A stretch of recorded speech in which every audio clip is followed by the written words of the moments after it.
हर तरफ फिक्र को दौड़ा के थकाया हमने, कोई दीदीने मुहम्मद सा न पाया हमने।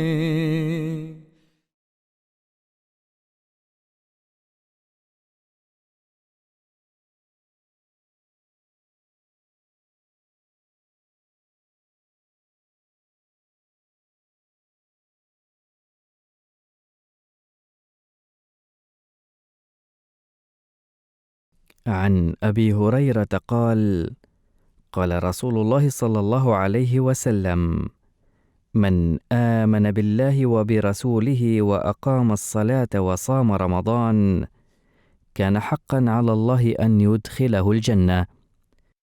جاهد في سبيل الله أو جلس في الروضة التي ولد فيها. قالوا: أفلا نبشر الناس يا رسول الله؟ قال: إن في الجنة 100 درجة أعدها الله للمجاهدين في سبيل الله، ما بين الدرجتين كما بين السماء والأرض. فإذا سألتم الله فاسألوه الفردوس، فإنه أوسط الجنة وأعلى الجنة، أراه فوقها عرش الرحمن، ومنها تتفجر أنهار الجنة. Abu Huraira, qu'Allah soit satisfait de lui, rapporte que le saint prophète, que la paix et les bénédictions d'Allah soient sur lui, a déclaré: celui qui croit en Allah et en son prophète et observe la prière et le jeûne pendant le mois du Ramadan, Allah promet de le recevoir au paradis, peu importe s'il se bat pour sa cause ou s'il reste assis dans le jardin de sa maison où il est né. Les compagnons demandèrent: ne devrions-nous pas révéler ces bonnes nouvelles au peuple, ô messager d'Allah? Le saint prophète répondit: il y a 100 degrés au paradis, préparés par Allah pour ceux qui luttent dans sa voie. Et la distance qui sépare chacun d'entre eux est semblable à la très longue distance qui sépare le ciel et la terre. Alors, lorsque vous suppliez Allah, priez pour acquérir le Firdaus, car il s'agit du paradis le plus central et le plus haut. Et au-dessus se trouve le trône céleste du Dieu gracieux, et de là coulent les ruisseaux du paradis.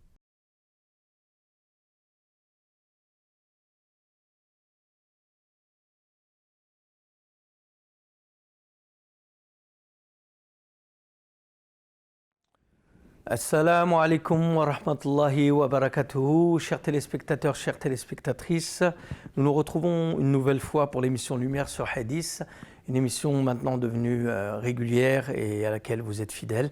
Nous vous remercions pour ce suivi.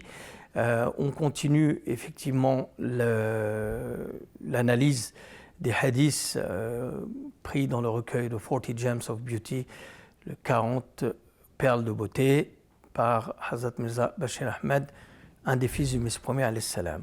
Et aujourd'hui, on va s'arrêter sur un hadith qui est aussi très connu dans le monde islamique. Il parle de la graduation des degrés de ceux qui s'évertuent à faire des efforts dans la voie d'Allah, dans le chemin de Dieu. Et grosso modo, on pourrait symboliser ça par le musulman inactif n'a pas le même grade que le musulman actif. Donc la différence entre les deux. Nous avons Ousmane Touré Saheb qui, une nouvelle fois, m'accompagne pour cette émission. Ousmane Saheb, est-ce que vous pouvez nous introduire ce hadith et peut-être, si vous voulez, que je lise ce hadith encore une fois dans sa traduction et peut-être que vous puissiez... Assalamu alaikum wa rahmatullahi wa barakatuh. Oui, le hadith, il est un peu long. Oui. Je vais le citer en français, la traduction. Le répéter parce qu'il a déjà été cité dans la voix qui était avant nous. Donc c'est un hadith qui est tiré de Bukhari, dans le hadith, selon les versions des recueils de hadith, le hadith numéro 2790, qui est rapporté d'après Abu Huraira radiyallahu anhu. Il dit, Rasulullah sallallahu alayhi wa sallam a dit: celui qui croit en Allah et en son messager, qui s'adonne à la prière et jeûne durant le ramadan mérite qu'Allah l'introduise au paradis, qu'il ait combattu dans sa voie, qu'il ait lutté dans sa voie, qu'il ait agi dans sa voie, ou qu'il soit resté dans le pays qu'il a vu naître. Ô envoyé d'Allah, lui dit-on, ne devrions-nous pas informer les gens de cette heureuse nouvelle? Au paradis, reprit le prophète sallallahu alayhi wa sallam, il existe 100 degrés qui sont réservés par Allah aux mujahid, ceux qui ont lutté dans la voie de Dieu. La distance entre 2 degrés est égale à celle qui sépare le ciel et la terre. Lorsque vous invoquez Allah, dit le prophète, demandez-lui le Firdaus. C'est le meilleur emplacement et le plus élevé au paradis. Au-dessus du Firdaus se trouve le trône du miséricordieux. Et en ce lieu, les fleuves du paradis prennent leur source. Donc c'est un hadith qui est relativement long comparé à tous ceux que nous avons commentés jusqu'à maintenant. Et ce hadith, il traite, justement, comme vous l'avez dit dans l'introduction, des degrés au paradis. Il y a quelques termes qui sont importants à comprendre avant de pouvoir rentrer dedans. Il est, en arabe notamment, le terme mujahid, qui est tiré du mot djihad que tout le monde entend, et un terme qui est très mal utilisé par les médias, surtout les médias, parce que dans le monde musulman, le mot djihad, nous comprenons tous ce que ça signifie. Et d'ailleurs, l'explication que nous allons donner n'est pas forcément destinée aux musulmans, puisque grosso modo, ils connaissent sa définition. Mais c'est aussi destiné à eux aussi, car le mot djihad n'est pas à comprendre comme il l'utilise aujourd'hui, à savoir un combattant qui a une arme à la main, que ce soit une épée, une kalachnikov, ou une flèche, ou une épée, bon, bref. Non, le mot djihad est un mot qui signifie faire un effort, s'évertuer dans une chose, dans une action, faire un effort intense dans une chose. Fi sabilillah, comme il est cité dans le hadith ici, inna fil jannah mi'ata darajah a'addaha Allahu lil mujahidina fi sabilillah. Qu'Allah a préparé ces 100 degrés pour celui qui lutte dans la voie de Dieu. Et le terme que nous devrions utiliser, c'est celui qui lutte dans la voie de Dieu.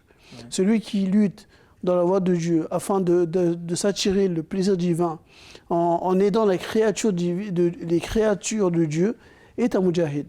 Celui qui a passé sa vie aux côtés des orphelins, des veuves pour les aider, qui a dépensé de ses biens, de son temps, de ses biens, comme on l'a dit dans le Saint-Coran, Ya ayyuhallazina amanu hal adullukum ala tijaratin tunjikum min azabin alim tu'minuna billahi wa rasulihi wa tujahiduna fi sabilillahi. Là on revient au même terme qui est employé ici. Wa tujahiduna fi sabilillahi bi amwalikum wa anfusikum.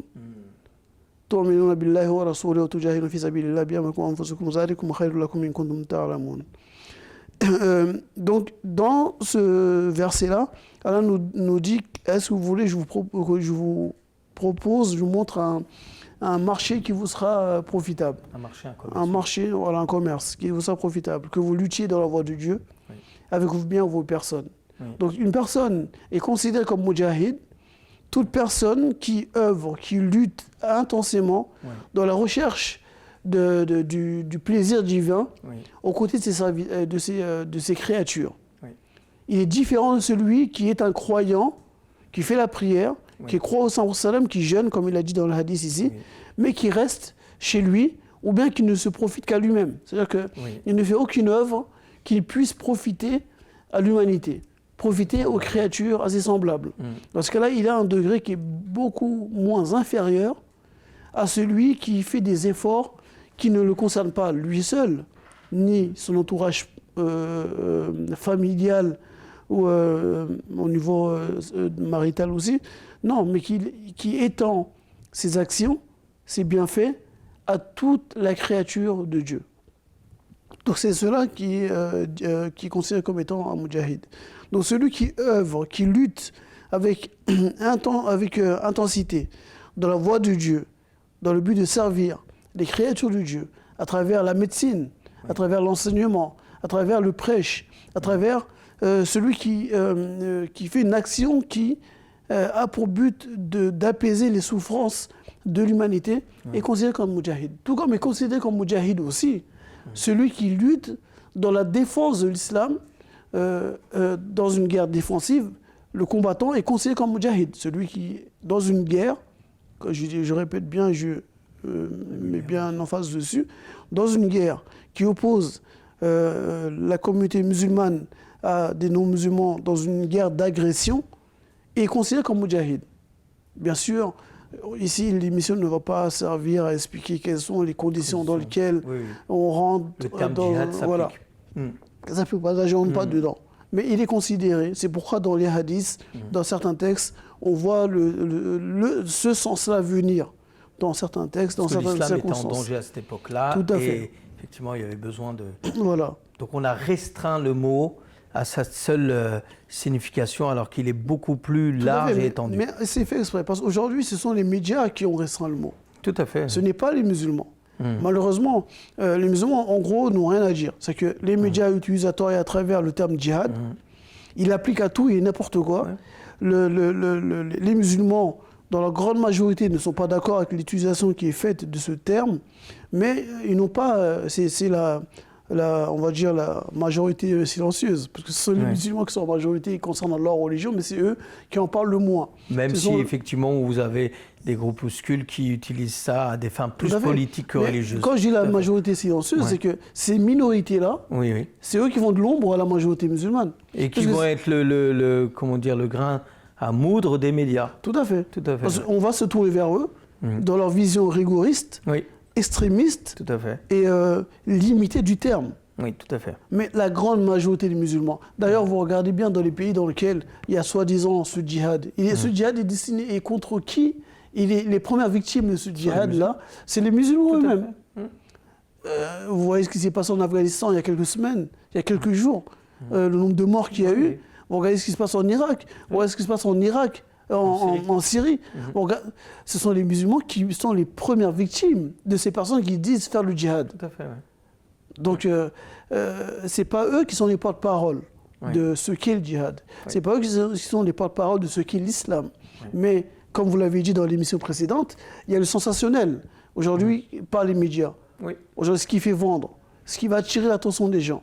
Donc, on va utiliser cette minorité et la mettre comme étant la représentation type de ce qu'est l'islam, ce qui est totalement faux. Okay.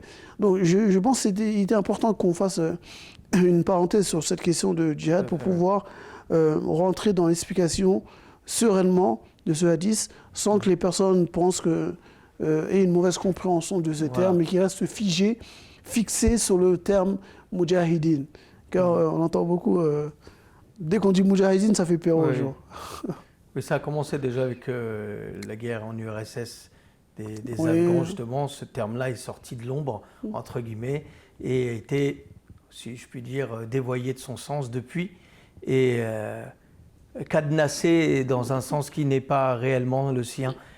Et non seulement dans l'application qui a été faite, même aujourd'hui, par certains groupes, mais aussi dans son sens le plus large. Il a été complètement amputé de son sens le plus large et noble, dans ce sens le plus noble. Tout à fait. Donc, le hadith en question, la personne demande au Prophète sallam, le Prophète nous dit qu'une personne qui croit en Dieu, qui fait la prière, qui jeûne, et cette personne-là a droit au paradis. Et donc, il y a plusieurs hadiths que nous voyons, d'autres versions, dans lesquelles une personne vient voir Rasulullah sallallahu alayhi wa sallam et nous pose la question, que dites-vous si je fais la prière, je fais les 5 prières par jour, je fais le jeûne, je fais le hajj et toutes ces conditions qui font partie des 5 piliers de l'islam. Rasulullah sallallahu alayhi wa sallam lui dit, tu as le droit au paradis. Et Dieu, dans ce cas-là, je me limiterai à ça. Oui. Okay. Donc, celui qui fait ça, il est musulman. Oui. Celui qui respecte ça, il a, comme il dit le prophète, c'est pas mes paroles, il a le droit au paradis. s'il les respecte scrupuleusement avec toutes les conditions qui y sont autour. On a un hadith avec Omar ibn Khattab, il y avait un sahaba qui était parti voir Rasulullah sallam, qui lui avait posé la question concernant le paradis, et il avait dit que si tu dis Man qala la ilaha illallah dakhala al-jannah, celui qui dit la ilaha illallah, il ira au paradis. Il est sorti, je crois que c'était Abu Hurairah, si je ne me trompe pas de ce sahaba. Il a annoncé aux gens, j'ai une bonne nouvelle.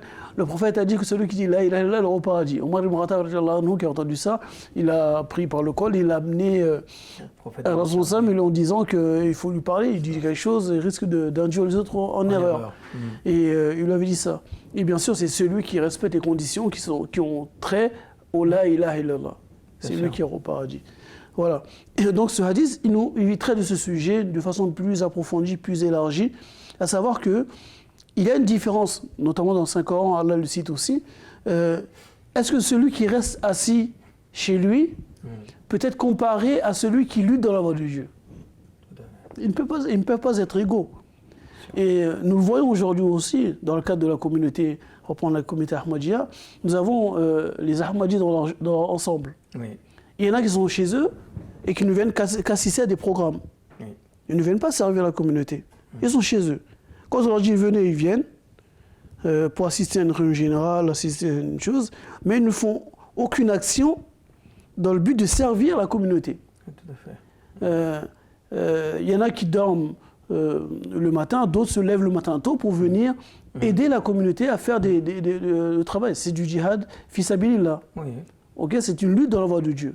Et ces personnes-là ne peuvent pas être comparées à celui qui reste chez lui à regarder la télévision le matin ou à écouter, aller à son sport et qui ne vient pas servir la communauté. Quel que soit le jugement que l'autre peut reporter sur l'autre. Alors souvent, oui, mais vous, non, mais moi, j'ai des choses à faire. Chacun ses occupations. Oui. Il ne peut pas être comparé, il ne peut pas avoir une même comparaison. À l'époque de Rasulullah sallam, il y a des gens qui restaient chez eux, qui ne voulaient pas aller au djihad. Oui. Qui ne voulaient pas aller à la guerre sur le terrain.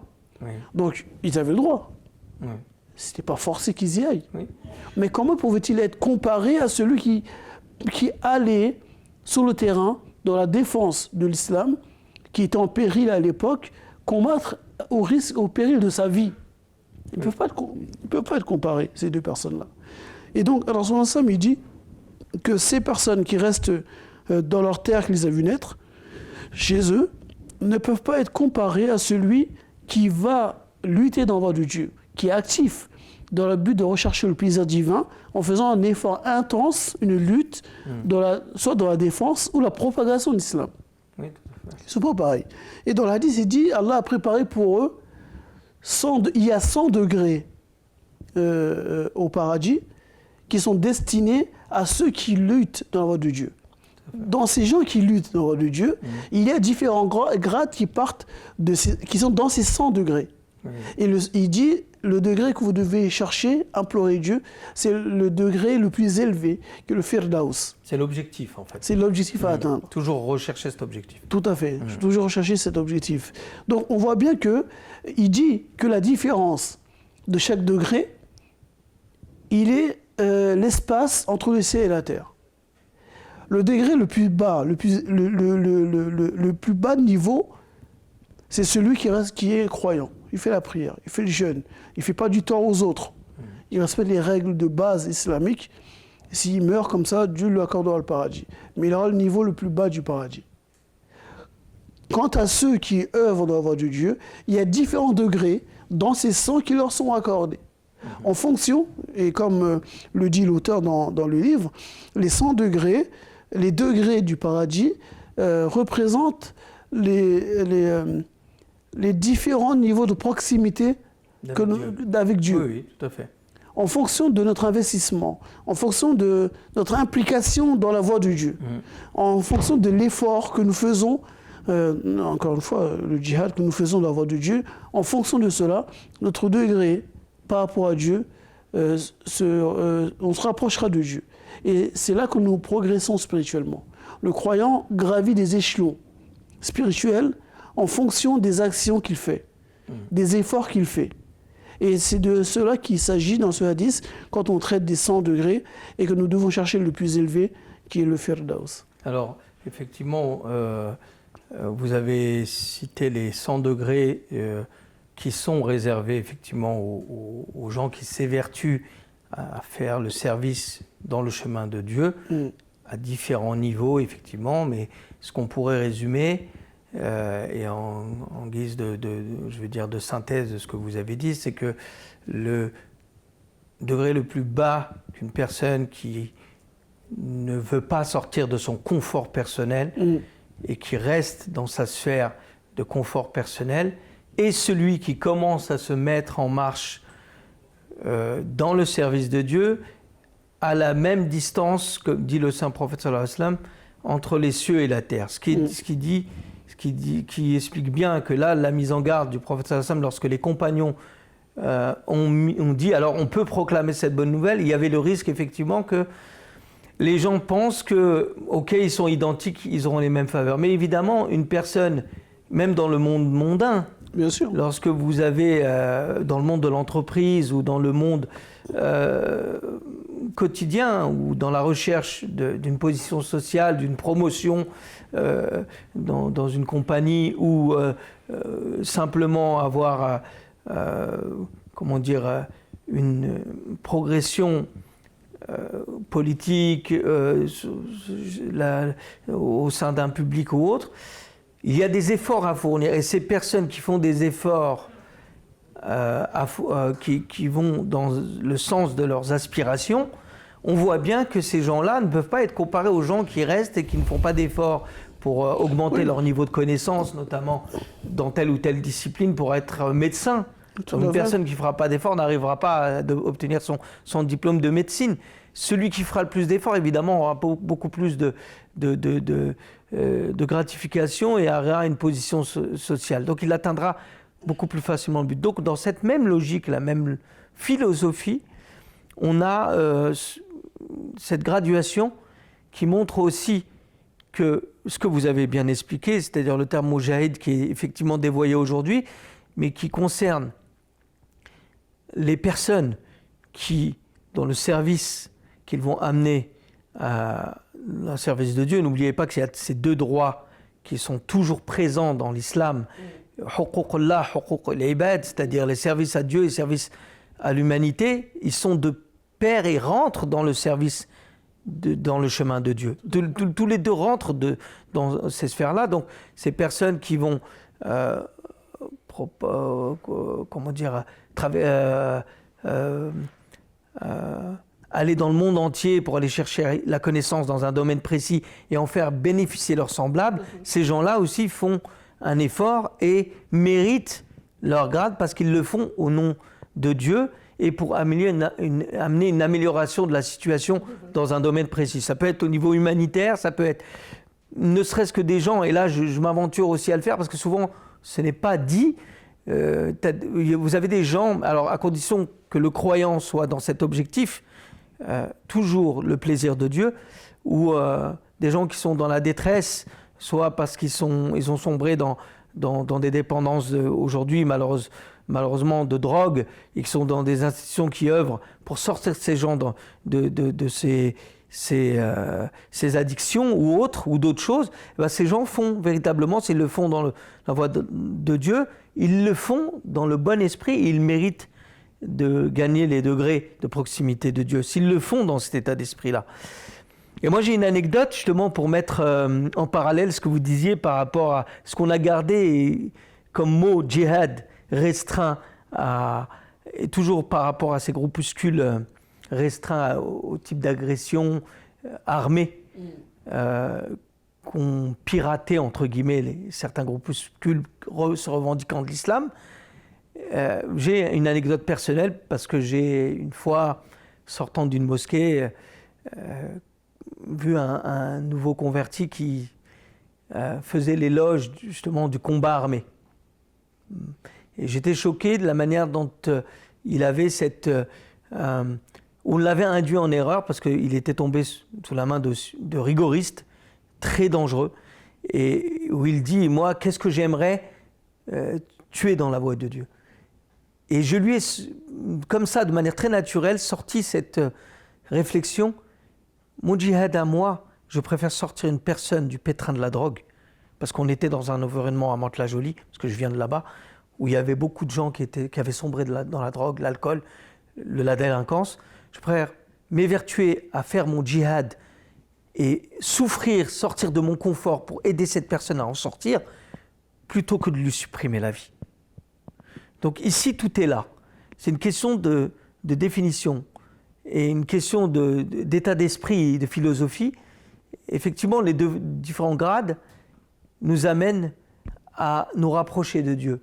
On dit que c'est le Firdaus, il est au trône du Dieu gracieux.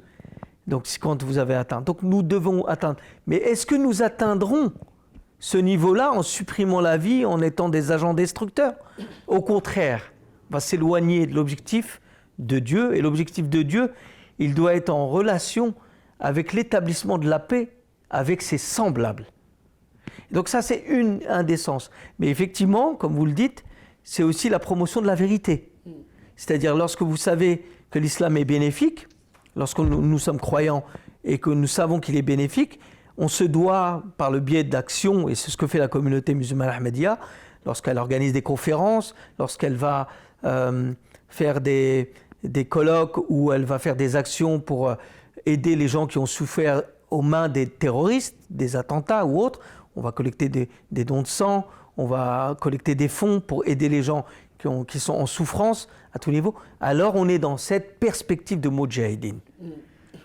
Et là on rentre effectivement, parce qu'on laisse notre confort, comme vous disiez, on laisse son confort personnel, et donc on a plus cet égoïsme.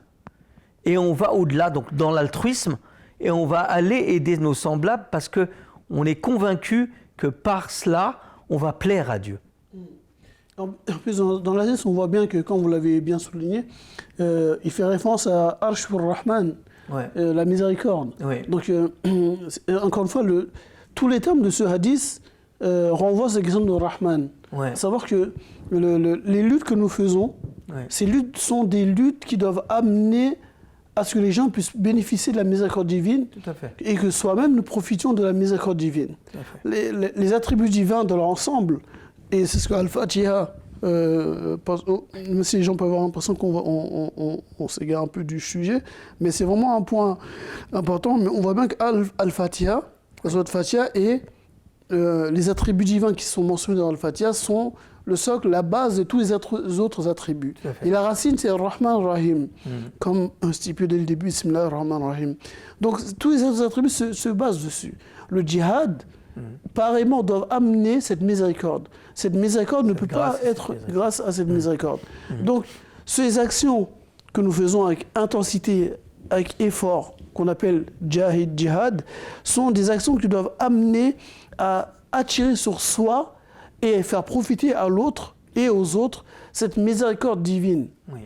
qui nous fera profiter des différents degrés qui nous approcheront le plus possible de Rahman, du Firdaus. Car le hadith il dit que le Firdaus se trouve sur le trône du miséricordieux. Sur le trône du miséricordieux. Donc, plus nous progresserons vers Dieu, et plus nous ferons preuve de miséricorde. Et plus nous nous rapprochons du miséricordieux qui est Rahman, et nous colorerons des attributs de ce Rahman. Oui. Donc, ce sont des points que nous devons comprendre et que chaque croyant doit réfléchir à sa compréhension de sa lutte qu'il est en train de faire. Tout à fait, oui. Est-ce que cette lutte qu'il est en train de faire, cette lutte amène la miséricorde là où il est? Oui, tout à fait. Est-ce qu'elle amène, elle instaure une paix? Oui. Est-ce qu'elle amène à terme à aboutir à une paix ou non?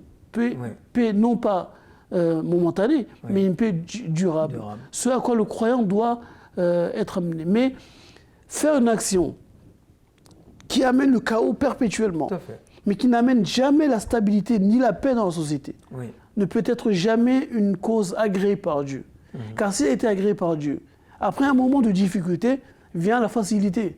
Pourquoi ces pays, notamment, je prends l'Irak, je prends ces pays dits musulmans, où les gens utilisent le terme djihad dans le terme de guerre, leurs pays jamais ne connaissent la paix. Oui. Ils sont toujours embourbés dans la guerre, C'est dans une la guerre, constante. dans la guerre. C'est une constante. La Libye, la Syrie, ou d'autres. Oui, Tous. Et même ceux qui ne sont pas en guerre, ils ont un pays qui est déstabilisé à cause des fanatiques, notamment le Pakistan, des personnes qui ont cette conception du djihad qui est détournée de son sens propre, détournée de la racine du miséricordieux, de Rahman, et donc qui amène une instabilité dans le pays. Donc, le musulman, on prend les guerres qui ont opposé les musulmans aux non-musulmans à l'époque de Rasulullah sallallahu alayhi wa sallam, elles ont abouti à une paix. Elles ont abouti à une paix durable, aussi bien pour les musulmans que les non-musulmans. Voilà. Parce qu'on a rétabli les droits des autres... les opprimés, les orphelins, les chrétiens, les juifs, ou les autres confessions. Les personnes qui n'avaient pas de droit sur les esclaves ont été libérées, ils ont eu des droits, ils sont insérés dans la société, ils ont pu avoir leur commerce, se marier, et ainsi de suite. Donc, c'est à ça que ça doit aboutir.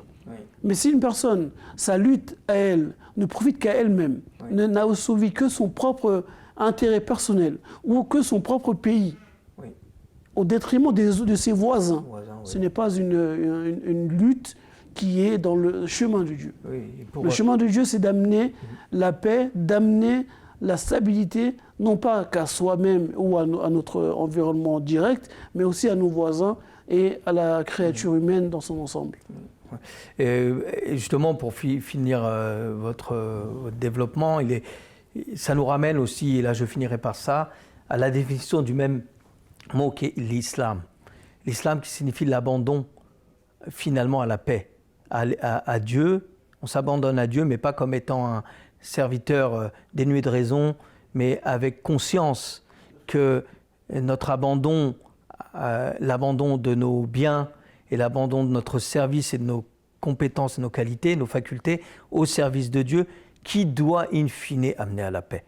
Donc, si on doit retenir cela, effectivement, c'est cette connexion entre ce hadith et le mot islam dans le sens du mot mujahid, et aussi la graduation qui nous ramène à la proximité de Dieu, et on ne peut garantir cette proximité du Dieu gracieux qu'en faisant bénéficier la terre d'une paix, de nos semblables, de la concorde, de la réconciliation, de la patience, de l'abnégation et de l'altruisme, et du bon sentiment et de la compassion envers eux, et pas le contraire. Donc ça, je pense que c'est ce qu'on doit retirer de, machallah, de ce hadith. Je vous remercie en tout cas, le sujet est très large, et on aura peut-être l'occasion dans d'autres hadiths d'en reparler. Je vous remercie de nous avoir suivis. Je vous rappelle que vous pouvez nous envoyer vos commentaires ou vos questions à hadith avec un s @mtafrance.tv, l'adresse bien sûr qui s'affiche à votre écran actuellement. Et je vous remercie de nous avoir suivis. Et encore à tous, assalamu alaikum wa rahmatullahi wa barakatuh.